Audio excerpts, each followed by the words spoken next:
Good morning po. OFW Buhay Bukid. Ayan. Si Papi po ay nagsisimula ng kasarol. Dahil magtatanim po kami ngayon ng yan, kangkong. Meron po tayong kangkong at saka alugbati. Tatanim po namin dito sa dalawang flat na to. Ito po yung dalawang flat na pagtatanam na natin. Dito po yung kangkong at doon po yung alugbati.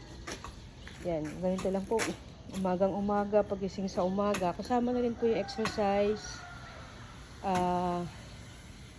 Kinakailangan pong magsimula magtanim kahit nga po mainit ang panahon dahil meron pong gripo. Pwede pong magdilig. Diligan ng mga halaman. Hindi na kinakailangan hintayin pang Mayo para maghintay ng tag-ulan dahil meron naman pong pandilig. Kaya yan po, buhay sa bukid. Good morning po. Good morning.